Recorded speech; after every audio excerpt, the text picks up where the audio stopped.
Hoje iniciamos uma série de mensagens, talvez a concluamos no próximo domingo, talvez não.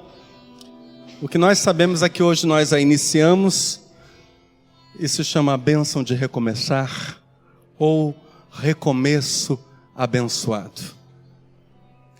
Melhor que recomeçar, é recomeçar e permanecer, perseverando até concluir, até chegar ao fim. Claro que ao dizer isso eu me refiro a permanecer, perseverar, concluir aquilo que é vontade de Deus para nós. Aquilo que não é plano de Deus não deveria nem ser iniciado, quanto mais concluído. Pensemos nos bebês. Eles são puros. Jesus disse em Mateus 19:14 que deles é o reino dos céus. O primeiro pecado que nós cometemos, quando conscientemente rejeitamos a palavra de Deus, rejeitamos Deus e exaltamos o ego, o primeiro pecado que nós cometemos faz com que nós nos afastemos de Deus. Então, preste muita atenção, se há um momento em que saímos da fase da pureza infantil, quando cometemos esse tal primeiro pecado, por causa disso, a conversão é, na verdade, um retorno. A conversão é o primeiro grande recomeço da vida humana. Todo ser humano, então, precisa recomeçar. Há pessoas que dão do seu testemunho de conversão entre aspas, exaltam o tempo em que estavam nas garras do mal e dizem até que Deus tinha um propósito com aquilo. Ora, será que um pai, e aqui a gente pode pensar, por exemplo, no pai lá do filho pródigo, será que um pai gostaria que o seu filho chegasse a comer ou desejar comer comida de porco para então poder restaurá-lo?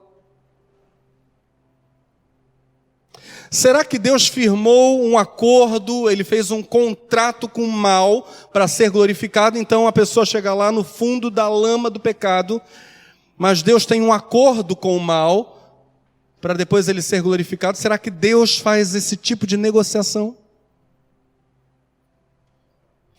A conversão de quem chegou lá no fundo do poço, presta muita atenção, e a gente aqui está só começando a pensar, a conversão de quem chegou lá no fundo do poço, não diz jamais que Deus queria que a pessoa afundasse.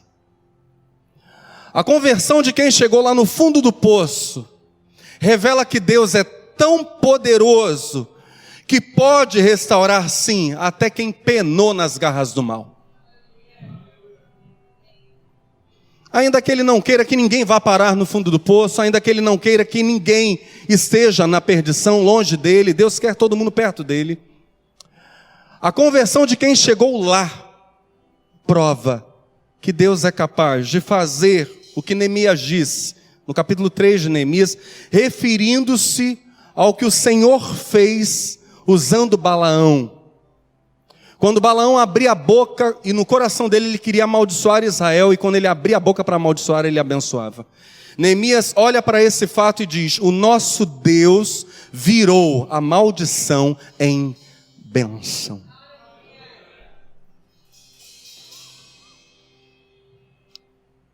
Deus é poderoso para transformar a maldição em bênção, como fez aqui no caso de Balaão. Mas melhor que isso, é nós permanecermos na bênção bem longe da maldição. Há pessoas ainda que dizem que não chegou a hora de elas se entregarem a Jesus. Talvez você, falando de Cristo para alguém, já tenha ouvido essa frase. Ainda não chegou a hora. Elas dizem com isso que ainda não chegou a hora de buscarem a presença de Deus e de andarem com Ele.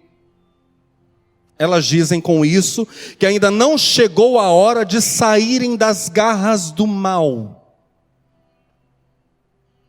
Então, de acordo com essa fala, existe uma época da vida de alguém em que a coisa certa é estar nas garras do mal. Eu faço uma pergunta ao auditório: haveria alguma pequena gota de verdade nisso? É claro que não.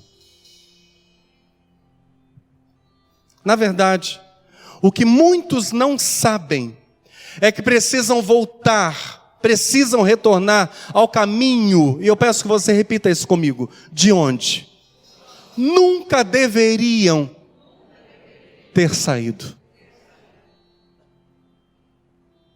A raça humana precisa se voltar para o Deus que é amor, que é salvação, do qual a raça humana jamais deveria ter se apartado. Amém?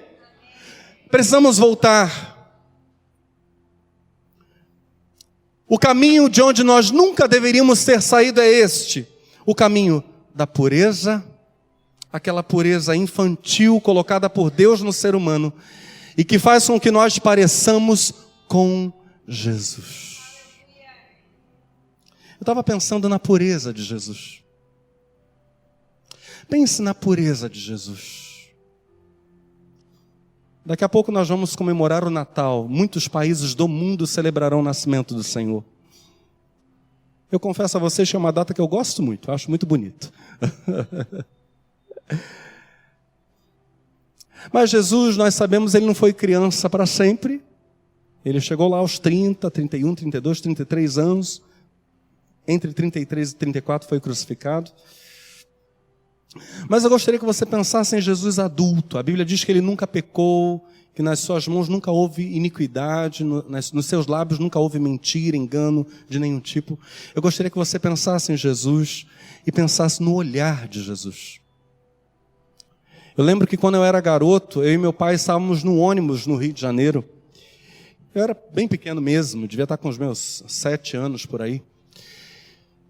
E ônibus no Rio de Janeiro, lotado, aquele mundaréu de gente. Havia uma moça, uma jovem senhora à nossa frente e um senhor já de certa idade que devorava aquela moça com o olhar. E eu, criança, me choquei com aquela cena, nunca esqueci aquela cena. E disse para o meu pai: pai, olha como esse homem olha para essa mulher. Era um senhor já de cabeça branca. O olhar dele era muito sujo. Mas pense no olhar de Jesus. Eu vou imaginar esse olhar como o de um homem de 30 anos. Por favor, temos alguém aqui no auditório, algum rapaz, jovem senhor, com 30 anos de idade? Ah, tem mesmo, Josimar? Tem 30? Josimar, fica de pé, por favor. Leandro também, vai facilitar para o auditório, por favor. Imaginem um homem com essa idade, 30 anos, mas com um olhar tão puro quanto de um bebê. Esse é Jesus.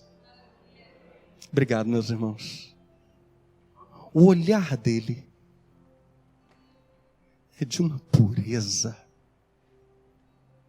de uma santidade que fascina.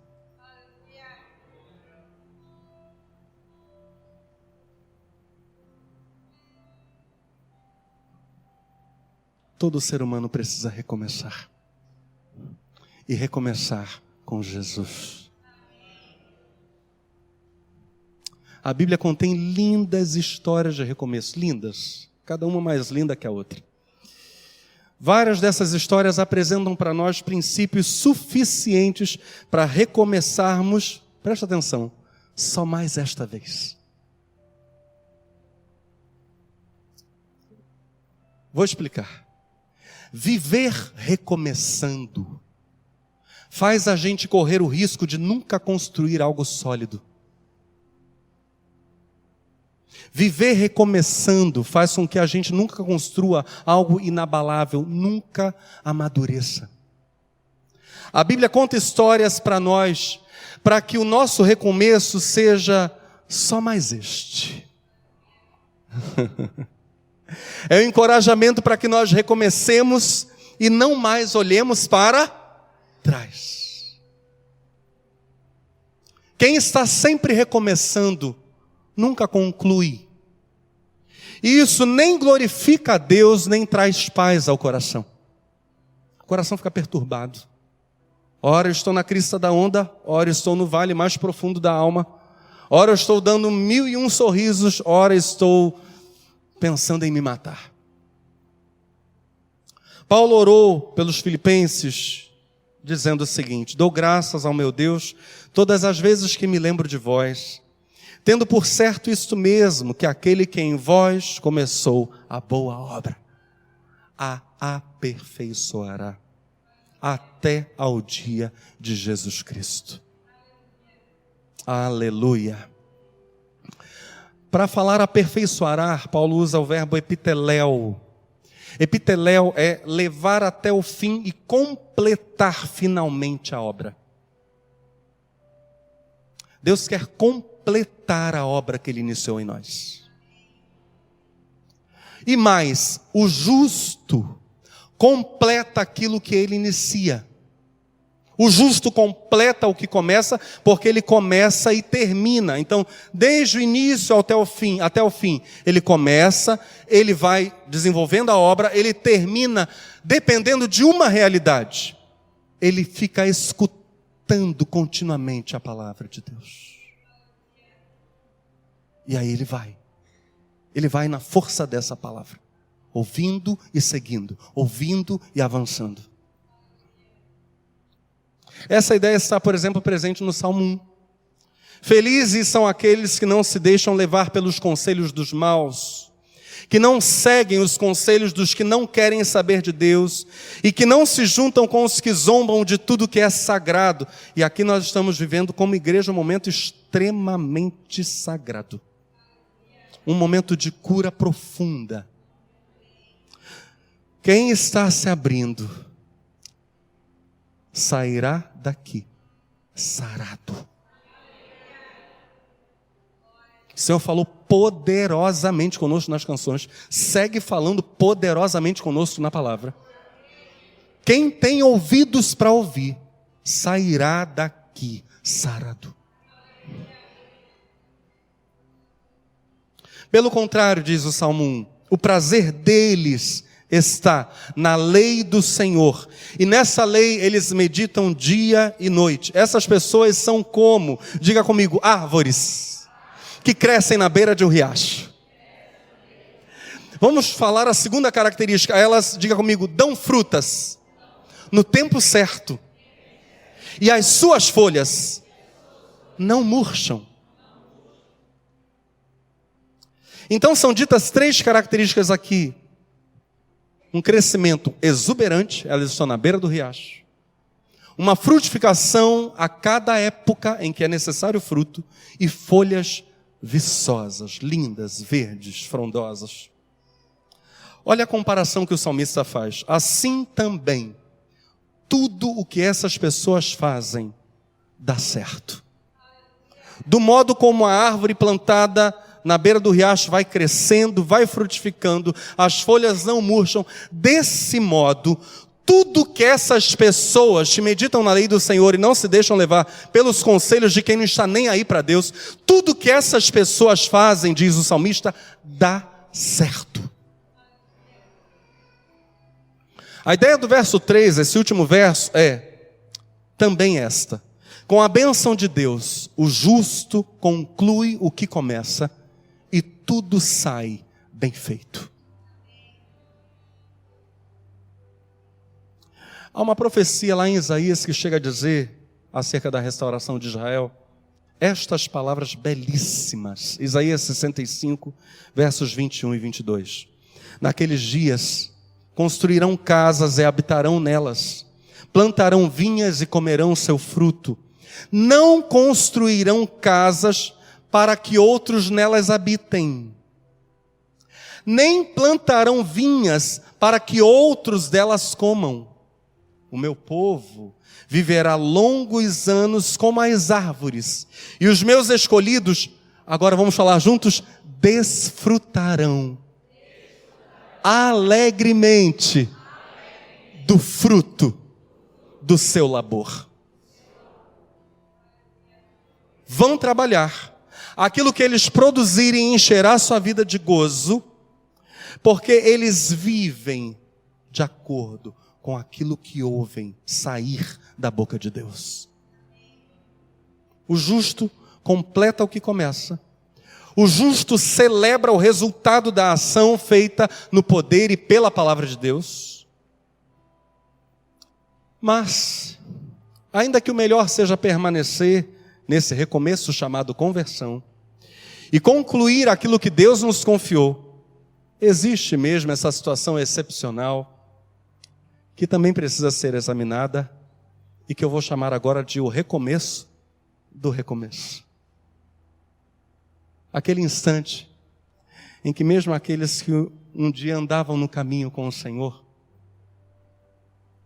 aqueles que um dia recomeçaram a vida, voltando àquela pureza infantil, precisam novamente recomeçar.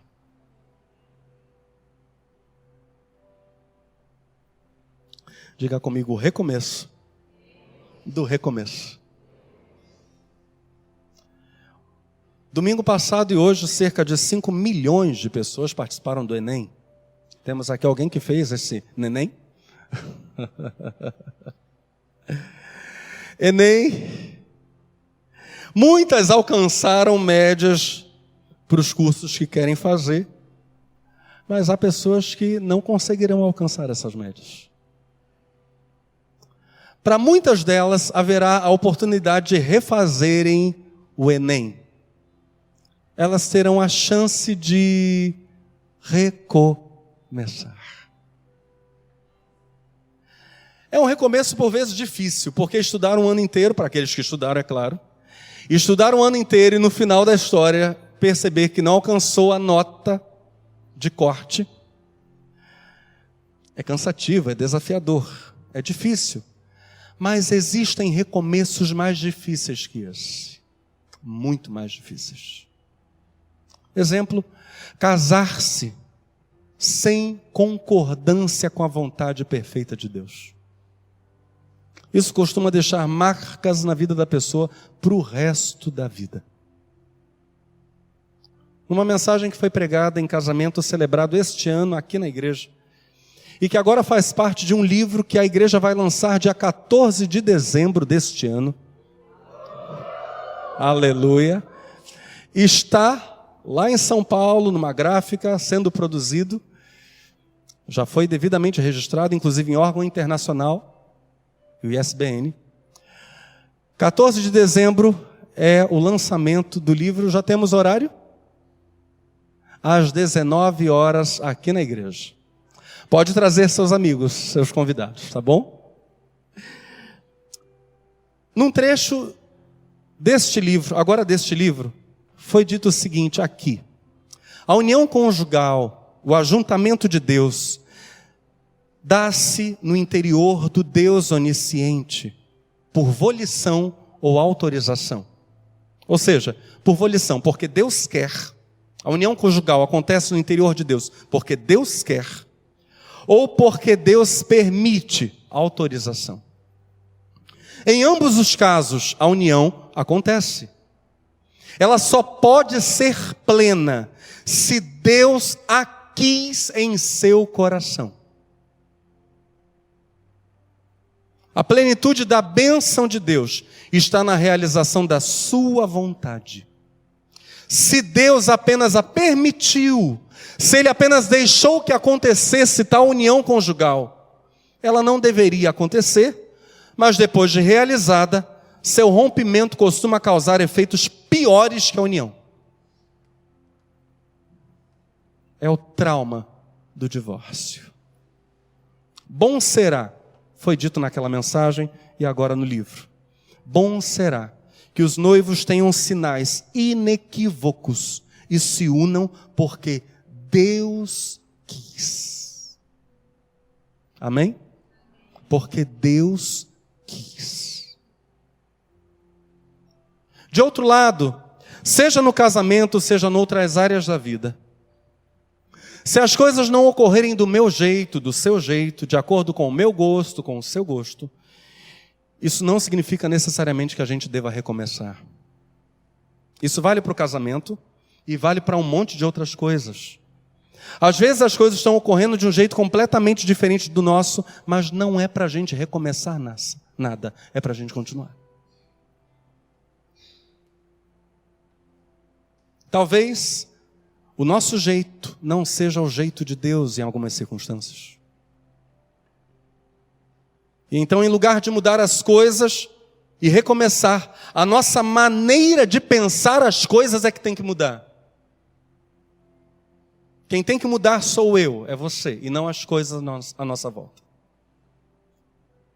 Em suma, então vamos sintetizar os conceitos que a gente está vendo até agora nessa introdução.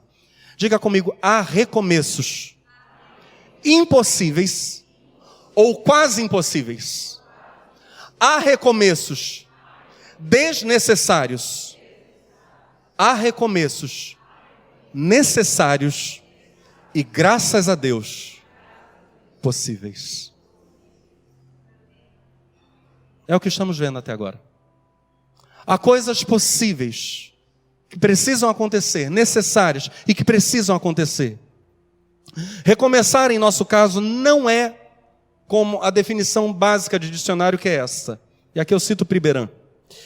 Recomeçar é tornar a começar, reiniciar. Nossa definição aqui de recomeçar não é esta. Nossa definição de recomeçar nesta mensagem, e se porventura continuarmos nesse tema no próximo domingo, é esta aqui. Recomeçar é construir um futuro livre do peso do passado. Essa é a nossa ideia de recomeçar aqui agora. Vamos falar isso juntos para a gente fixar? Vamos lá? Recomeçar é construir um futuro livre do peso do passado. Não é simplesmente reiniciar. Porque uma pessoa pode reiniciar coisas na vida carregando aquele mesmo velho peso lá do passado. Recomeçar para nós é construir algo novo, livre, sem peso. Ou seja, o ato de recomeçar não pode simplesmente ser um início novo. Não é só isso. Exige-se um novo modo de começar. É começar de uma maneira nova, com uma mente nova. Porque, na verdade, isso não é muito agradável de a gente ouvir, mas é o que está lá no Salmo 1, que a gente acabou de ler. Na verdade, o que faz as coisas darem errado na vida humana, nunca são fatores externos. É sempre o nosso mundo interior. O Salmo está dizendo exatamente isso. O que faz dar errado é a gente. É o que está lá. O coração altivo, a ambição, a inveja, essas coisas são pai e mãe de muitos, olha só, falsos recomeços. Coração altivo, inveja, ambição, fazem frequentemente com que as pessoas reiniciem sem reiniciar. Não está recomeçando. Está apenas mantendo a coisa velha e pesada e cansativa. O falso recomeço é sempre o início de um fim desastroso, de um grande fracasso. O falso começo é o início de um grande fracasso. O grande começo e o grande fim, assim como o começo e o fim desastrosos, olha que coisa interessante, sempre são invisíveis aos olhos naturais.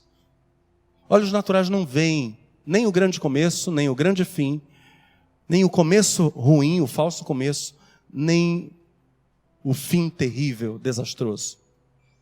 O grande fim e o fim desastroso acontecem na eternidade.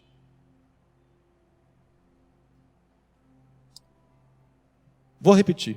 O grande fim e o fim desastroso, os dois, acontecem na eternidade. Logo após a morte.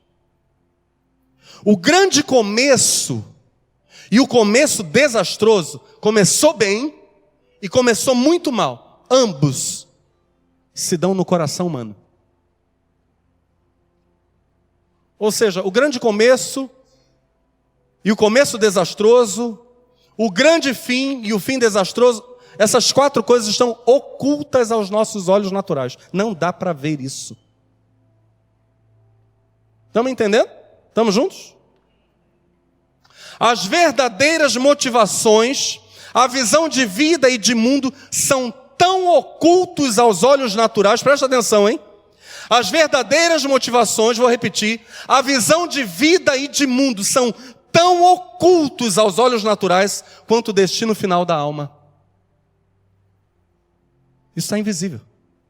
A não ser que Deus revele essas coisas. Senão, tudo que nós vemos é apenas aparência. Nós só conseguimos enxergar o que está por fora. Nossos olhos só veem aquilo que se mostra. O início do verdadeiro e grande recomeço sempre é uma soma desses 2 elementos aqui. Quem aqui quer recomeçar? Eu quero. Eu preciso. Precisamos, amém, irmãos? Dia a dia, recomeçar, dia a dia. O início do verdadeiro e do grande recomeço é a soma desses 2 elementos aqui. Elemento número 1, um coração quebrantado. Elemento número 2, a alegria de Deus, a alegria divina. Sempre que houver quebrantamento humano, haverá alegria divina. Eu tenho certeza que o Espírito Santo já deu várias gargalhadas aqui hoje.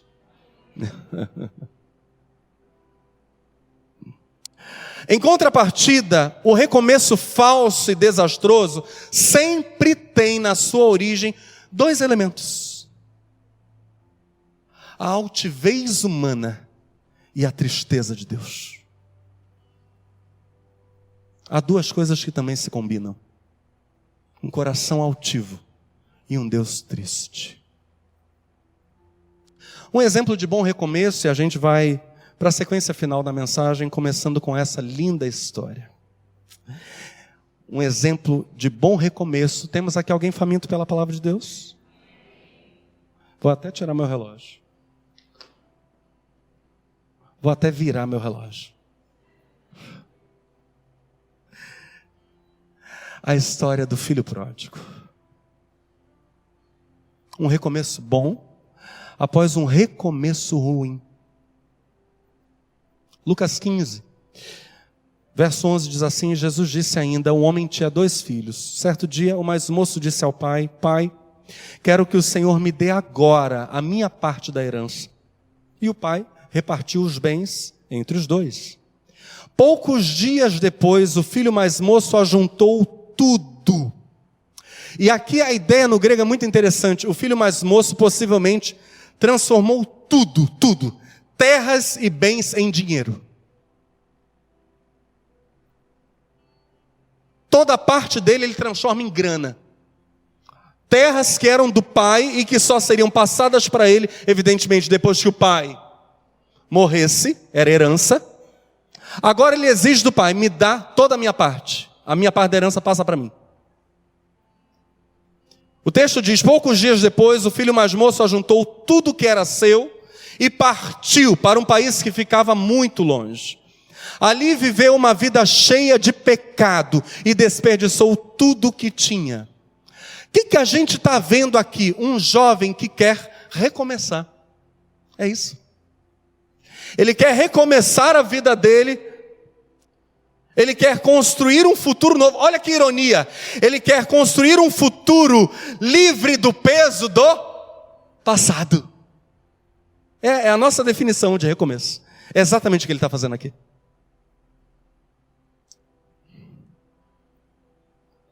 Nem regras, nem responsabilidade, nem alguém para dizer para ele está certo ou está errado. A Bíblia diz, ele vai para um país muito distante, longe das vistas de seu pai. Sem regras, sem responsabilidade, mas ele tem um coração que desperdiça. Muito desperdício. Desperdício total. Interessante que a lei judaica permitia que uma herança fosse vendida. Poderia ser feito esse tipo de negócio, esse tipo de transação. Mas o fruto da transação pertencia ao pai. Poder-se-ia vender, ele poderia vender a parte dele na herança, sem problema. Mas o dinheiro era do pai pela lei. Ou seja, para ele fazer o que fez aqui, de ajuntar todos os seus bens, os bens que eram de uma herança, que como a herança só seria passada para ele na morte do seu pai, para juntar todos os bens e ir embora, o filho pródigo teve que fazer uma de duas coisas. Presta muita atenção. Ou, número 1, ele fez com que o pai vendesse, por exemplo, a terra que era destinada a ele, filho mais novo. A terra que ele ainda iria herdar. Ele fez com que o pai vendesse a terra, porque a ideia aqui é de bens, incluindo terra. É tudo. Fez o pai vender e passar para ele opção 1. O pai vende a parte que é minha e me passa a grana. 2 estudiosos, Fritz e Hinecker, eles dizem que se o filho fosse o vendedor, o comprador da propriedade não poderia possuí-la antes da morte do pai. Se vendesse, o dinheiro era para o pai. E não poderia usar a propriedade até que o pai morresse. Ou seja, o que nós temos aqui é um pai que vai ceder ao filho e vai dizer, olha, eu te dou os bens. Se foi verdade essa opção número 1, ele diz, eu te dou o dinheiro, eu te dou o dinheiro, eu vendo a propriedade, eu te passo o dinheiro, eu entrego a propriedade para a pessoa para quem você a vender.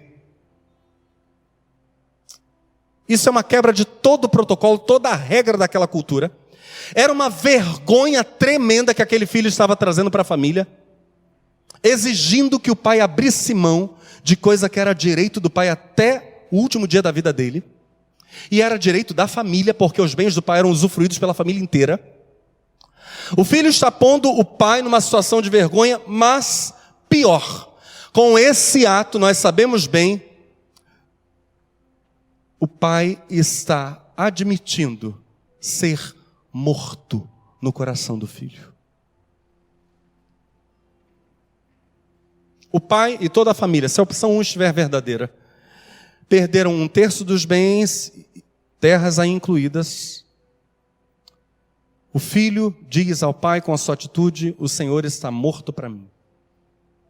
Opção número 2. Vamos supor que o filho não exigiu que o pai vendesse terras e entregasse o dinheiro. Entregasse inclusive as terras para os compradores. Porque a gente também pode imaginar que se firmaria apenas um contrato e as terras não seriam, já que as terras não seriam entregues, o dinheiro também não. Ficaria apenas um compromisso de venda das terras. Se não foi essa a opção número 1 que aconteceu, nós temos o seguinte: o filho faz com que o pai calcule o patrimônio que tinha, pague o dinheiro pela herança que esse filho iria herdar somente quando o pai morresse, e o pai, por causa disso, fica mais pobre ainda. Isso é pior que o pai vender a terra e passar o dinheiro. Vocês sabem que terras e bens frequentemente valem muito mais do que uma família tem em espécie, tem em dinheiro, tem no banco. Se foi isso que aconteceu, esse filho deixou esse pai talvez com dívidas. E talvez esse pai teria que vender terras, vender bens, vender alguma coisa para quitar os compromissos, já que teve que entregar em dinheiro o valor correspondente às terras que o filho um dia herdaria. Está dando para entender? Que coisa terrível. Agora olha o detalhe interessante, o texto grego deixa aberta a questão. Jesus não conta para nós qual foi a ação exata do pai. Isso não está dito. Apenas Jesus diz, o pai lhes repartiu, entre os 2 filhos, lhes repartiu os bens. Pá, só isso. E eu olho para isso e vejo Jesus na sua infinita sabedoria, novamente deixando para nós o problema, para que nós cogitemos diferentes possibilidades corretas e finalizemos a história.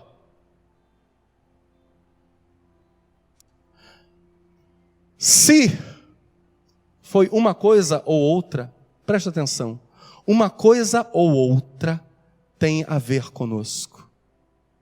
Se nós pensarmos em nós, na nossa relação com Deus, o nosso pecado fez Deus se sentir endividado como Pai. E Deus pagou a nossa dívida com o sangue do seu Filho amado. Também é verdade que nós usamos muitas dádivas que Deus nos dá, sem levar em conta que Ele é o dono de tudo. E isso é afirmar no nosso coração que Deus está morto. A história prossegue e nós vamos ao final. O rapaz já havia gastado tudo. Quando houve uma grande fome naquele país, ele começou a passar necessidade. Então procurou um dos moradores daquela terra e pediu ajuda. Este o mandou para a sua fazenda a fim de tratar os porcos. Ali, com fome, ele tinha vontade de comer o que os porcos comiam, mas ninguém lhe dava nada. Caindo em si, ele pensou: quantos trabalhadores do meu pai têm comida de sobra, e eu estou aqui morrendo de fome. Levantar-me-ei e irei ter com meu pai, e dir-lhe-ei: Pai, pequei contra o céu e perante ti, e não mereço mais ser chamado de teu filho. Me aceite como um dos teus trabalhadores. Então saiu dali e voltou para a casa do pai. Quando o rapaz ainda estava longe de casa, o pai o avistou. E com muita pena do filho, correu e o abraçou e o beijou. E o filho lhe disse: Pai, pequei contra o céu e perante ti, já não sou digno de ser chamado teu filho. Mas o pai ordenou aos empregados: depressa, tragam a melhor roupa e vistam nele. Ponham um anel no dedo dele, sandálias nos seus pés. Também tragam e matem o bezerro gordo. Vamos começar a festejar, porque este meu filho estava morto e viveu de novo, estava perdido e foi achado. E começaram a festa. Aleluia. Não é no final da narrativa que a vida do filho mais novo recomeça. O recomeço não se inicia quando o pai diz, em Lucas 15, 22, depressa, tragam o melhor manto, a melhor roupa que houver, e vistam-lhe e põem-lhe um anel no dedo e calçado novo. Não é aqui que a história está recomeçando.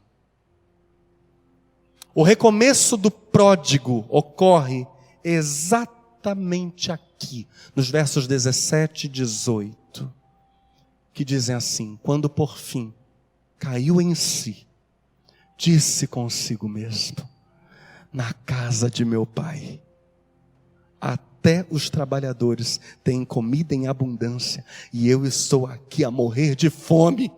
Levantar-me-ei e irei ter com meu pai, e dir-lhe-ei: Pai, pequei contra o céu e perante ti. E aqui, com o coração quebrantado, a história recomeça. Modernamente o pródigo tem sido criticado. Olha só, talvez vocês já tenham visto ou lido alguma coisa sobre isso. O pródigo tem sido criticado como um permanente interesseiro. Ele está sempre querendo se beneficiar da relação com o pai. Diz a crítica, essa crítica moderna, que ele só volta para casa para comer bem. Essa crítica vai agravando a coisa. É como se não houvesse arrependimento no coração do pródigo. Ou como se, presta muita atenção nisso, ou como se a nossa relação com Deus não pudesse ter por objetivo recebermos alguma coisa dele.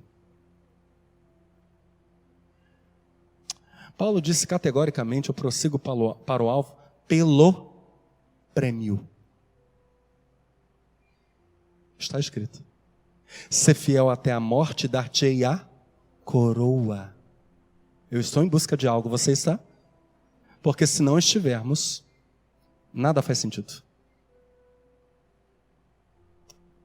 Essa crítica parece ser piedosa, espiritual, mas não é. Na verdade, ela está muito longe da realidade. É uma espécie de neofarisaísmo. Eu estou usando essa expressão proposital por causa do início do capítulo 15 de Lucas. É um neofarisaísmo disfarçado de piedade. E o capítulo 15 de Lucas começa justamente com estas palavras. Olha só, certa ocasião, muitos cobradores de impostos e outras pessoas de má fama chegaram perto de Jesus para o ouvir. Os fariseus e os mestres da lei criticavam Jesus, dizendo: este homem se mistura com gente de má fama e toma refeições com eles. Má fama. Uma parte do grupo eram cobradores de impostos. A má fama era justamente quererem se beneficiar sempre.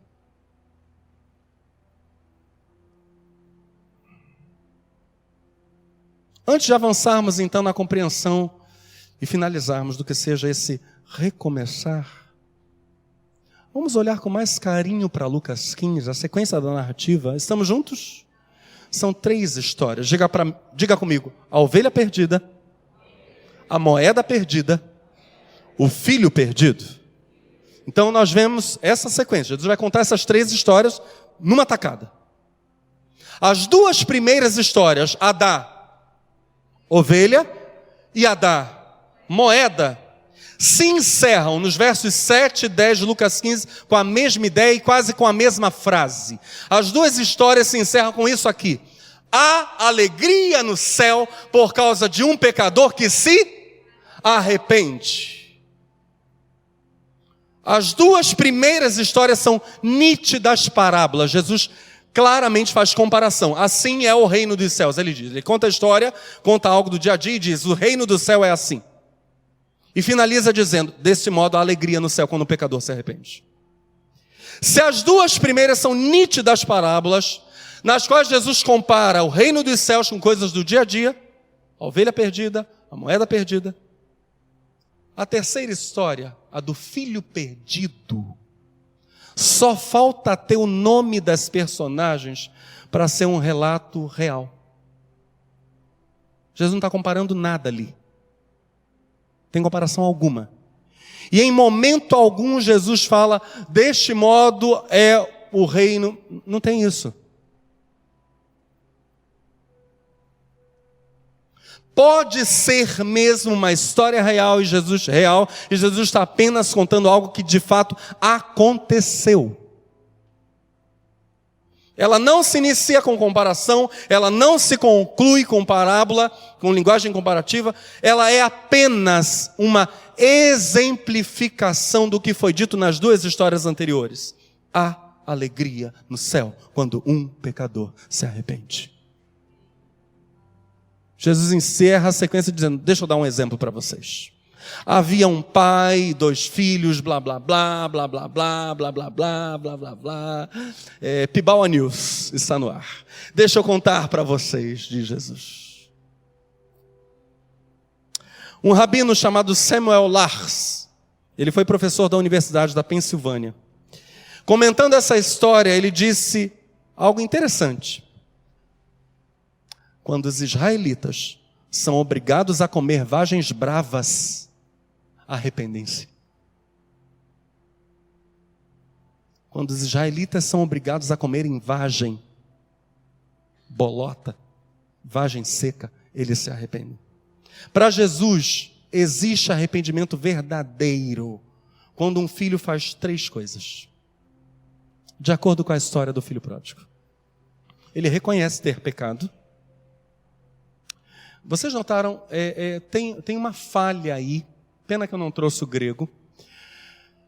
Há uma falha em algumas paráfrases que querem explicar o texto, não são traduções literais do grego. Eventualmente eu cito, por exemplo, a Nova Tradução da Linguagem de Hoje, pregando. Mas nesse texto ela parafraseia, ela já pega a tradução e a explica, e explica mal.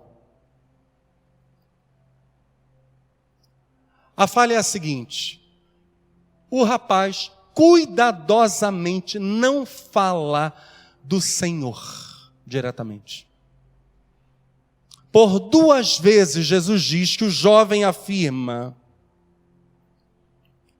Pai, pequei contra o céu.